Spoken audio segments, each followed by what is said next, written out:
그렇습니다. 우리는 원하는 것들이 있죠. 우리의 삶에서 이것이 되기를 원합니다. 저것이 되기를 원합니다. 라고 기도하고 간구하는 내용들이 참 많이 있습니다. 그리고 또 그것을 믿음으로 하나님 앞에 기도하고 고백할 때라야 정말 우리 안에 그것이 이루어질 거라고 하는 굳건한 소망이 생겨나게 된다는 것입니다. 교회는 오랜 세월 동안 우리에게 이것을 가르쳐 왔습니다. 바로 믿음에 관하여 말이죠. 성경 말씀이 우리에게 요구하는 것과 또 성경에서 나타나는 하나님께서 우리에게 말씀하시는 것이 바로 그것이기 때문이에요. 너희가 무엇을 믿는지, 무엇을 믿고 있는지를 명확히 하라라고 하는 말씀이 바로 그것이죠.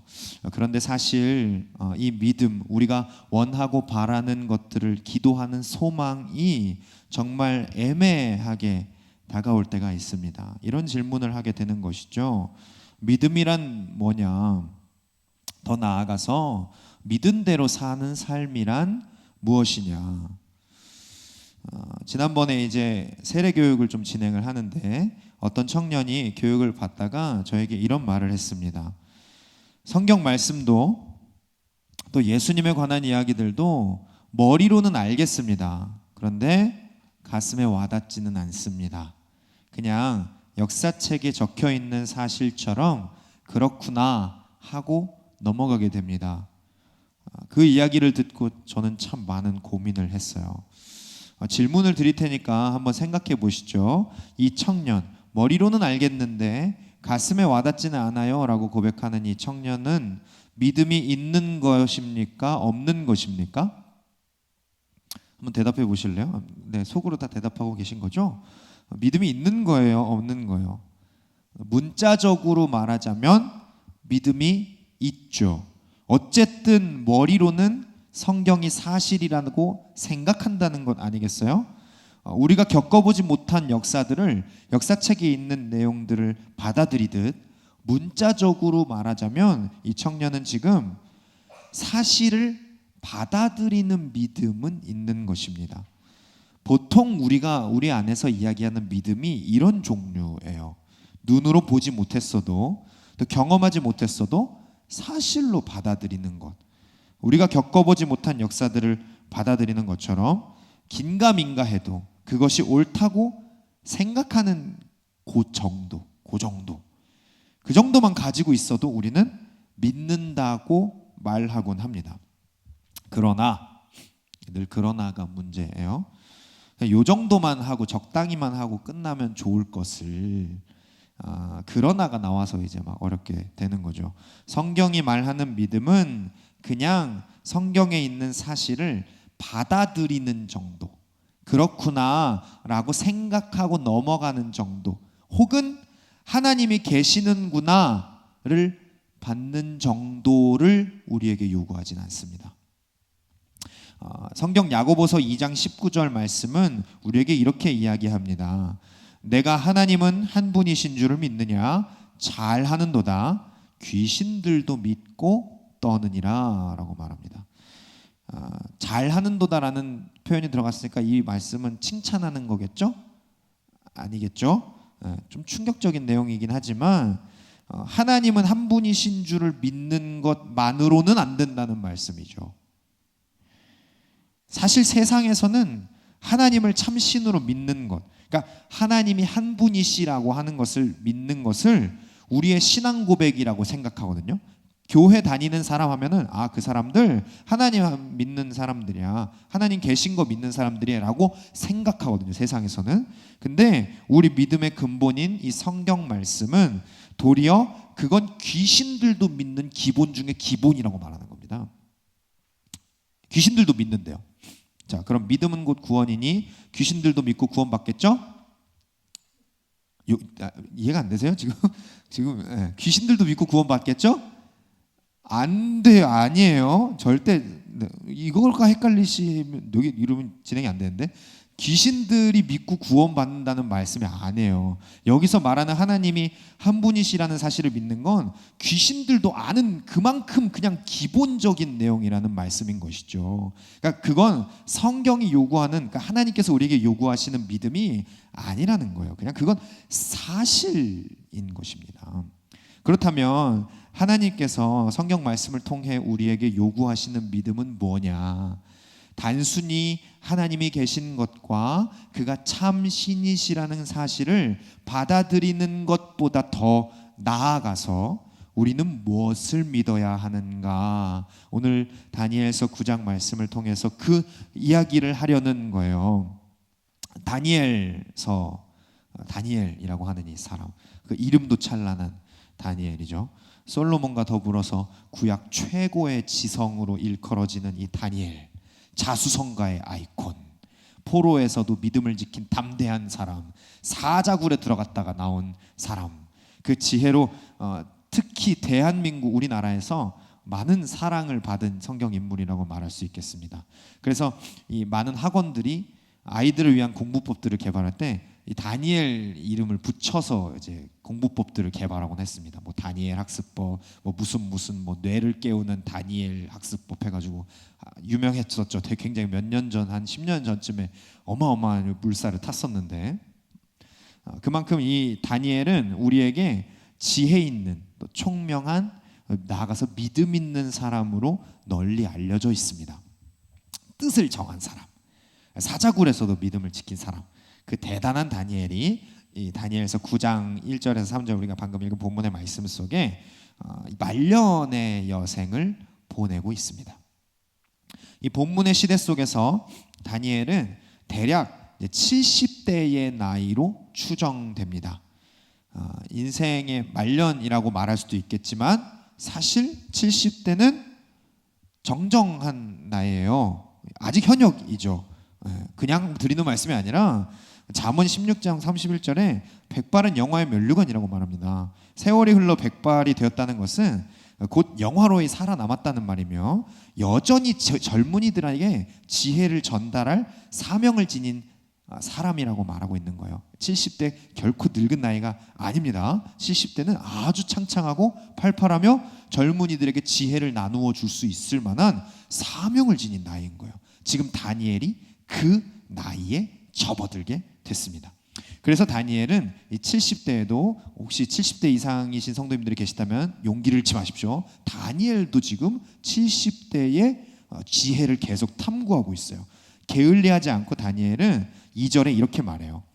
나 다니엘이 책을 통해 여호와께서 말씀으로 선지자 예레미야에게 알려주신 그 연수를 깨달았나니 라고 말하고 있습니다. 무슨 말이에요? 다니엘이 70대의 나이에도 예레미야서를 계속 공부하고 있었다는 것입니다. 뭐 때문에요? 깨닫기 위해서.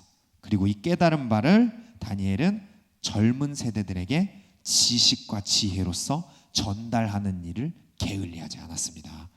예레미야 선지자가 쓴 글, 그러니까 이 예레미야서예요. 구약의 우리 예레미야서인데, 이 예레미야 선지자는 유다가 멸망하기 직전에 유다의 멸망을 예언하고 가르쳤던 선지자입니다.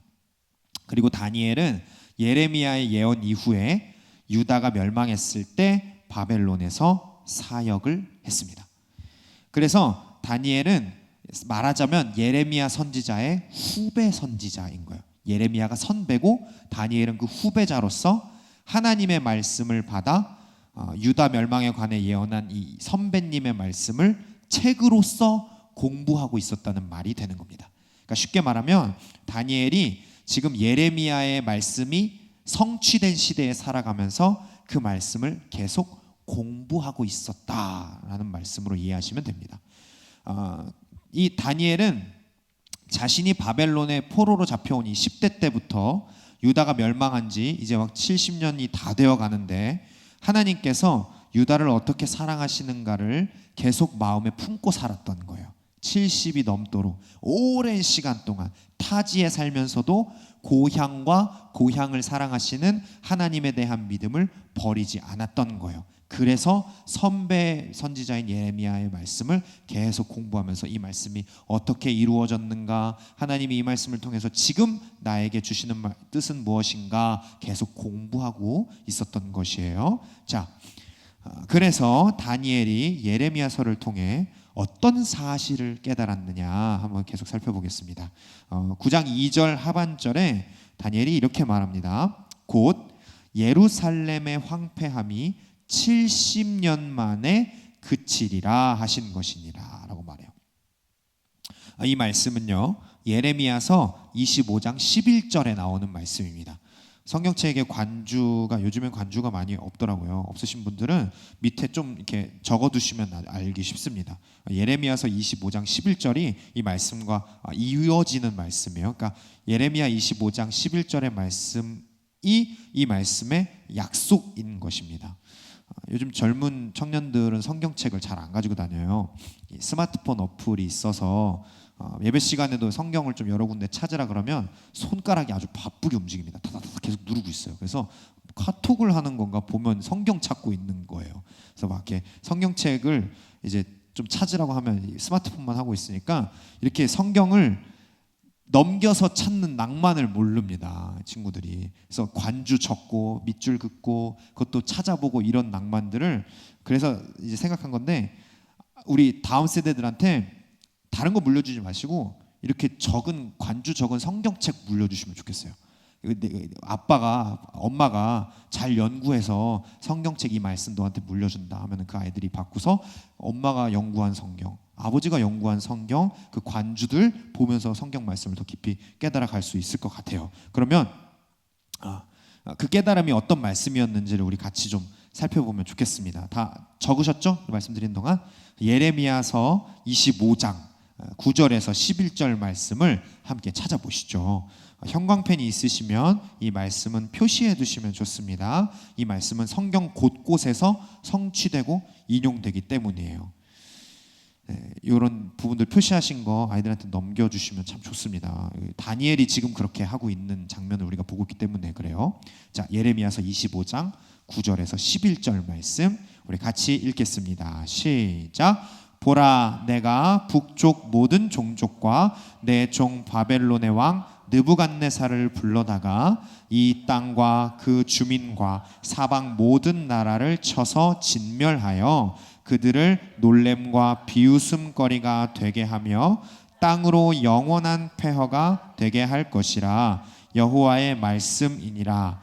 내가 그들 중에서 기뻐하는 소리와 즐거워하는 소리와 신랑의 소리와 신부의 소리와 맷돌 소리와 등불 빛이 끊어지게 하리니 이 모든 땅이 폐허가 되어 놀랄 일이 될 것이며 이 민족들은 70년 동안 바벨론의 왕을 섬기리라.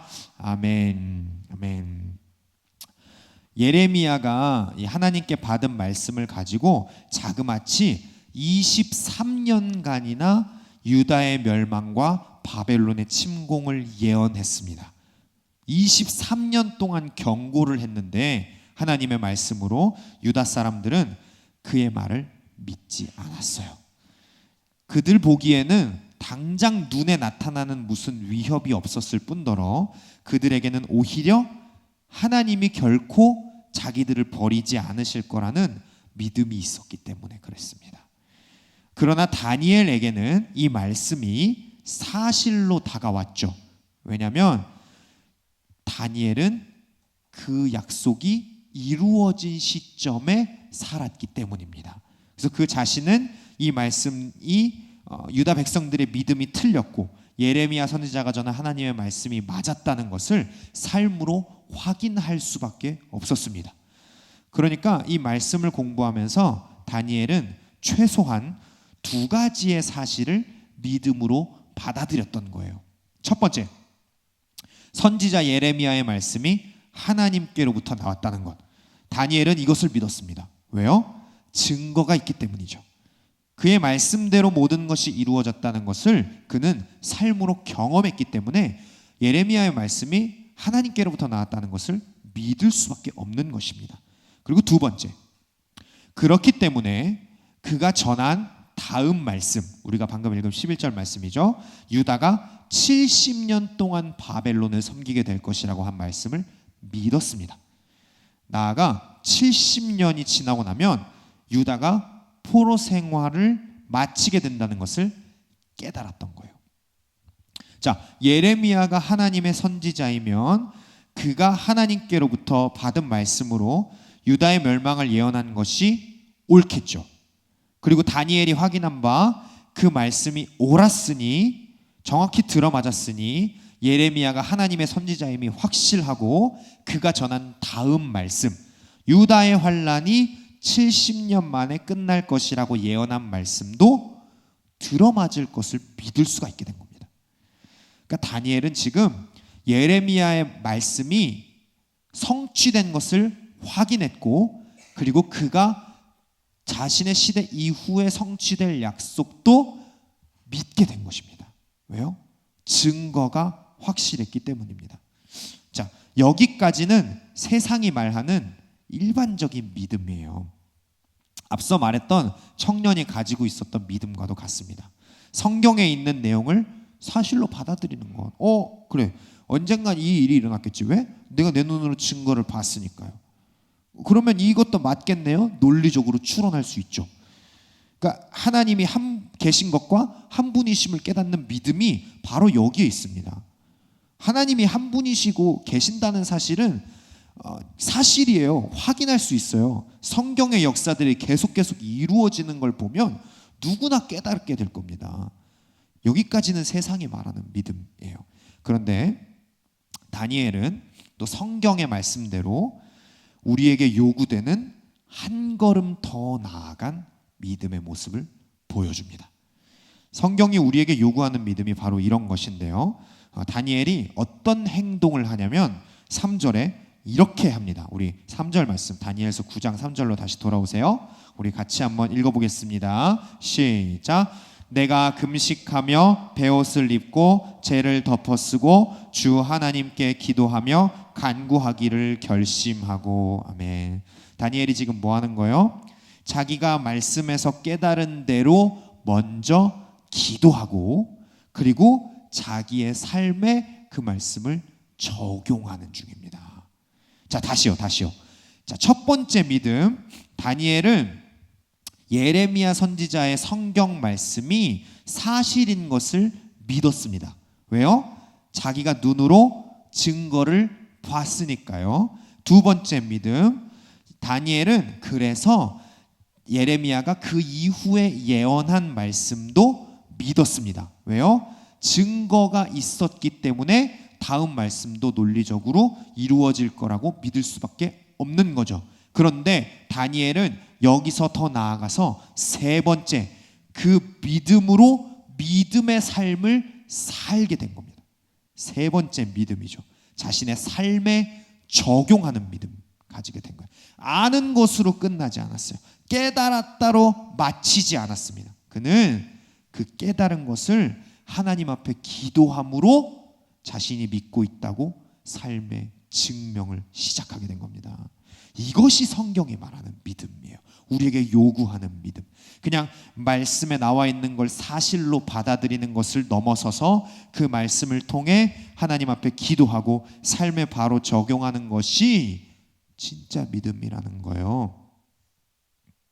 에이, 다 알죠. 다 들어본 얘기시죠? 네. 말씀대로 사는 게 믿음이다. 다 아시잖아요. 근데 그게 어려워서 그렇지. 다 알긴 다 안다고요. 아니요. 그 뭐 아는 거 아닙니다. 단순히 말씀대로 살아내는 게 성경에 요구한 바의 전부였다면 굳이 다니엘을 찾아볼 필요가 없습니다. 그냥 힘이 있는 자리에 올라가서 내가 생활을 안정시킨 후에 말씀대로 내가 세상을 바꾸면 되거든요. 그렇지 않겠어요? 그냥 단순히 말씀대로 실천하고 그 말씀대로 사는 삶을 살아가는 게 목적이라면 우리가 그 자리에 올라가면 돼요. 한동안 우리 안에 그런 유행이 돌았죠.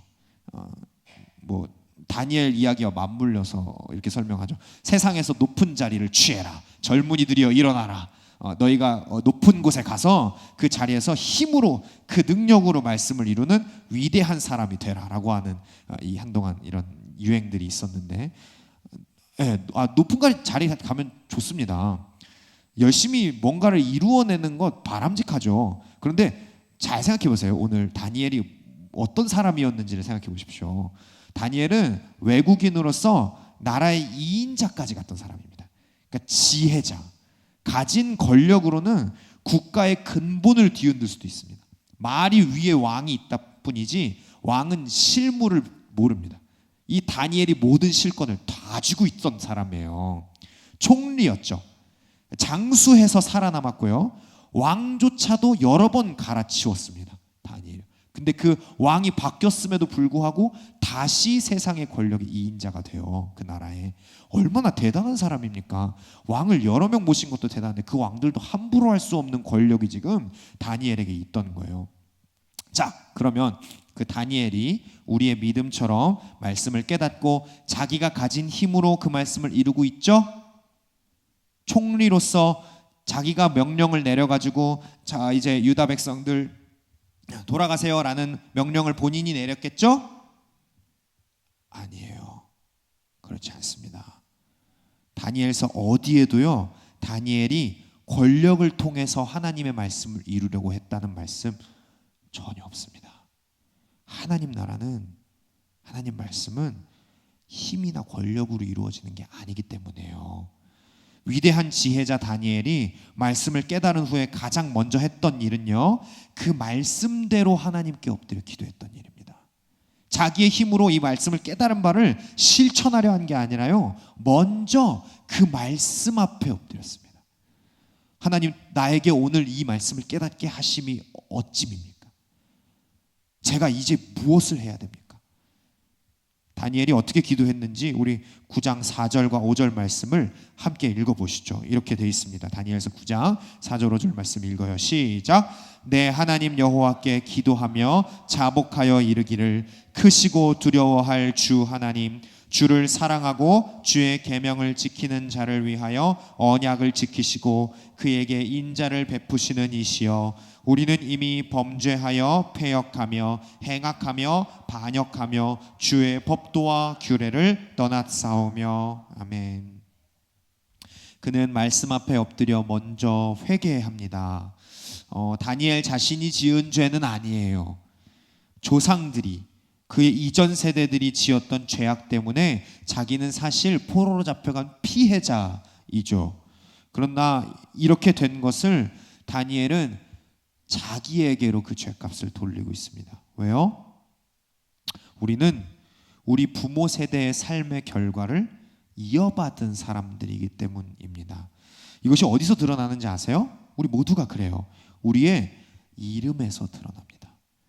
그 누구도 태어나서 스스로 이름을 짓는 사람은 없습니다.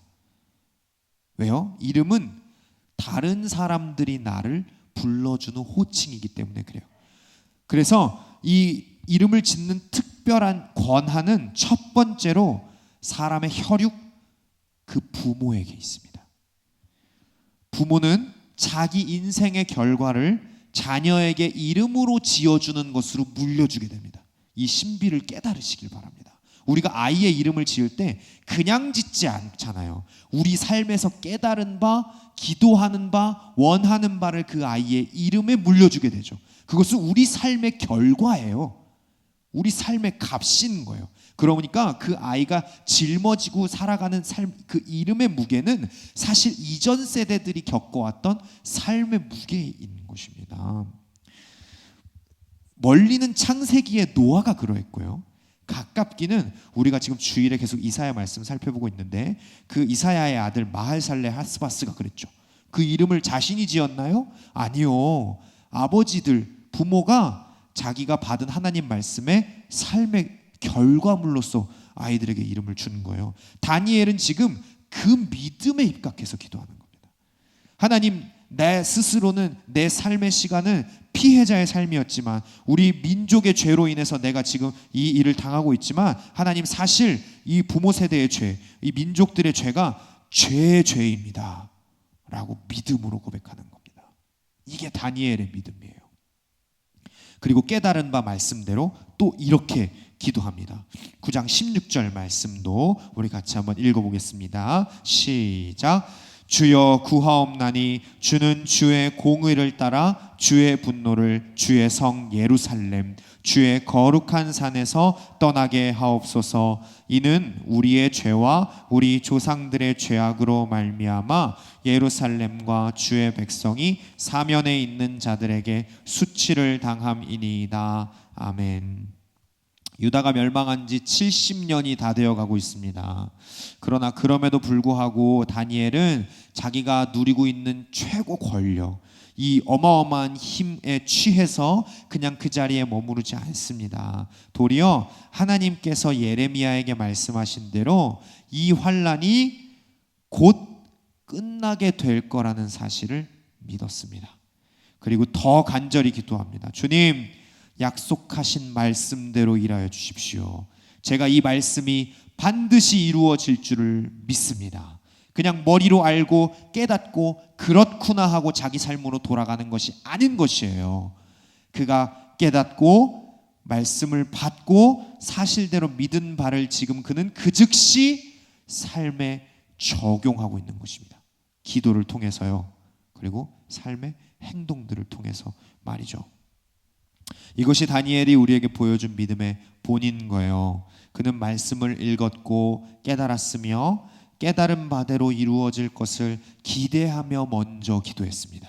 그리고 그가 기도할 때 하늘에서 급하게 한 가지 일이 이루어집니다. 21절 말씀인데요. 제가 읽어드릴 테니 눈으로 한번 따라와 보시죠. 곧 내가 기도할 때에 이전에 환상 중에 본 그 사람 가브리엘이 빨리 날아서 저녁 제사를 드릴 때 즈음에 내게 이르더니 천사 가브리엘이 급하게 하늘의 소식을 가지고 다니엘에게 찾아옵니다. 그리고 22절에 이렇게 말합니다. 다니엘아, 내가 이제 내게 지혜와 총명을 주려고 왔느니라. 곧 내가 기도를 시작할 즈음에 명령이 내렸으므로 이제 내게 알리러 왔느니라. 아멘. 다니엘이 말씀대로 믿고 말씀대로 회개하며 말씀대로 기도하자마자 즉시 하늘로부터 그에게 응답이 내려옵니다. 하나님께서 말씀대로 믿는 그의 기도를 들으셨기 때문이에요. 그리고 그의 믿음대로 이루어질 것을 환상으로 깨닫게 해주셨습니다. 사랑하는 우리 샘락교회 성도 여러분, 우리는 참 많은 기도를 하죠. 그리고 그 기도들이 이루어지길 바라며 이 자리를 떠나 집으로 돌아갑니다. 그런데 한번 생각해 보십시오. 우리의 기도는 대체로 어떤 내용인가요? 그 기도는 어디에 근거하고 있습니까? 아마 하나님 앞에 우리 삶의 무언가를 구하는 기도가 사실 대부분일 거예요. 뭐 직장의 안정, 가정의 평화, 열방 복음 전파, 혹은 이제 우리 다음 세대들을 위한, 나라와 민족을 위한 기도들, 또 나 자신이 아니더라도 누군가 다른 일을 위해서 이렇게 기도하는 것이 우리 기도 제목들의 대부분일 것입니다. 여러분, 오늘부터 한번 말씀대로 기도해 보시지 않으시겠어요? 다니엘처럼요. 말씀을 묵상하고 깨달은 바를 그 즉시 기도하는 믿음을 한번 가져보지 않으시겠습니까? 너무 어렵다고 생각이 드실 수도 있을 것 같아요. 그러면 우리 모두가 말씀대로 믿는 제일 큰 믿음이 있잖아요. 예수님 다시 오시는 거예요. 믿으시죠? 네, 믿으시죠? 오늘날 교회가 예수님 다시 오신다는 말을 하는 것이 사실은 좀 부담스러운 일이 되어버렸습니다. 그리고 예수님 속히 오십시오라고 기도하는 게 좀 뭐랄까요? 이렇게 교만한 것? 내가 그래도 될 자격이 있나라는 그런 느낌이 드는 상황이 오게 됐어요. 만약에 그런 생각에 좀 머뭇거리고 계신다면 예수님 지금 다시 오시는 게 좀 부담스럽고 아직 세상에서 좀 더 즐기고 싶은데라는 아쉬운 생각이 드신다면 다시 찬찬히 성경 말씀을 읽으시길 바라요. 그러면 예수님이 다시 오시는 것이야말로 우리에게 진짜 기쁨임을 깨닫고 믿게 되실 것입니다. 오늘날 교회가 이 믿음을 잃어버렸습니다. 예수님 다시 오신다고 말하는 것을 그쳐버렸습니다. 우리가 누군가에게 믿음을 설명할 때에 우리의 믿음은 단순히 하나님 계신다는 것을 믿는 믿음이 아니라고 말할 수 있어야 되는 거예요. 우리의 믿음은 성경 모든 말씀이 사실인 것과 그 말씀을 내가 믿는 것과 그리고 예수님 마침내 다시 오셔서 이 땅을 심판하실 것을 믿는 믿음이다라고 다 말할 수 있어야 하는 거예요. 그런데 오늘날 예수님 다시 오신다는 믿음을 가지기가 쉽지 않은 세상이 돼버렸습니다. 여러분, 예수님 반드시 다시 오십니다. 예수님 반드시 다시 오십니다.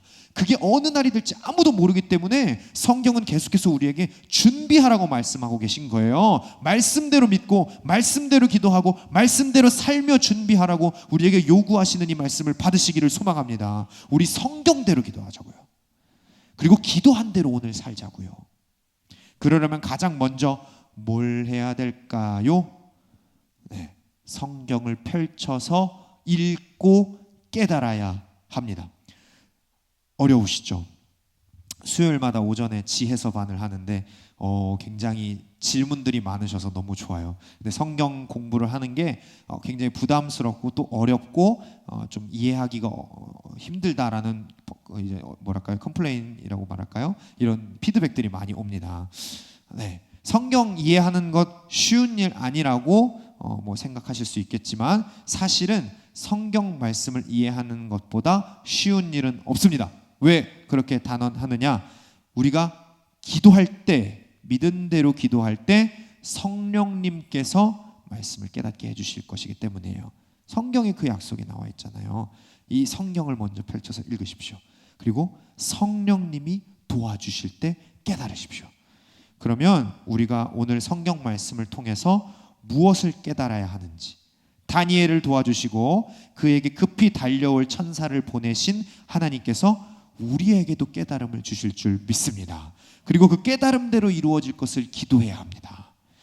아주 간단합니다. 한 가지 소개를 드리죠. 마태복음 24장 20절에는 이런 말씀이 있어요. 예수님이 이렇게 말씀하세요. 말세를 만난 우리가 어떤 기도를 해야 하는지 간단하게 짤막한 구절입니다. 너희가 도망하는 일이 겨울에나 안식일에 되지 않도록 기도하라. 좀 이렇게 극단적인 예시를 제가 가지고 왔는데 이 말씀만큼 분명하게 명령형이 돼 있는 말씀이 없어서 제가 찾아왔어요. 이 말씀을 통해서 우리는 깨달을 수 있죠. 하나님께서 마지막 환난 때에 우리를 더 많이 구원하시기 위해서 겨울이나 안식일이 되지 않게 기도하라고 말씀하시는구나. 겨울에 사람들의 이동이 원활하지 않아서 이 환난을 피할 수가 없기 때문에, 안식일에 집 밖으로 나가는 것이 금지되어 있었기 때문에 유대 문화 안에서 사람들이 집 안에서 환난을 당할 수 있기 때문에 예수님이 이것을 놓고 믿음으로 기도하라는 거예요.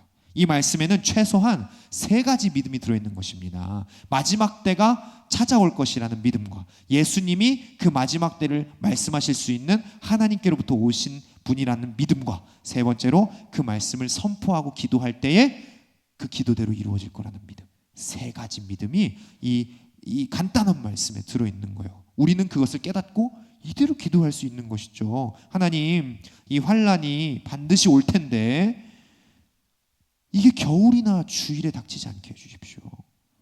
이 환난 때에 많은 사람들이 집에 잘 모르고 있다가 그냥 죽음 당해서 지옥에 떨어지지 않게 해주십시오. 우리는 이것을 믿음으로 기도할 수 있는 것입니다. 말씀을 통해서요. 말씀대로요. 마치 다니엘이 기도했던 것처럼 말이죠. 그리고 그 기도대로 사는 것입니다. 예를 들면 이런 것이에요. 오늘 비가 오게 해달라고 기도한 사람이 밖에 나갈 때 우산을 챙겨 나가지 않는다면 그것을 바른 믿음이라고 말할 수 있겠습니까? 아마 그럴 수 없을 것입니다. 깨달음으로 기도했다면, 또 기도가 이루어질 것을 또한 믿음으로 받아들였다면 그 믿음에 맞는 행동을 하는 것이 곧 성경이 우리에게 요구하는 믿음 생활인 것입니다. 지혜자 이 다니엘의 본을 받으시길 바라요. 이 이해를 넘어서서 받아들인 대로 기도하고 기도한 대로 살고 그 산 삶의 증거를 세대와 세대에게 나누어 주는 것이 다니엘의 역할이자 사명이었고 오늘 우리에게 주어진 사명인 줄로 믿습니다. 이 다니엘의 본에서 믿음대로 말씀대로 이 세상에 이루시는 이 하나님의 약속을 끝까지 붙들고 기도하며 살아가시는 저와 여러분이 다 되시길 높으신 예수님의 이름으로 축원합니다.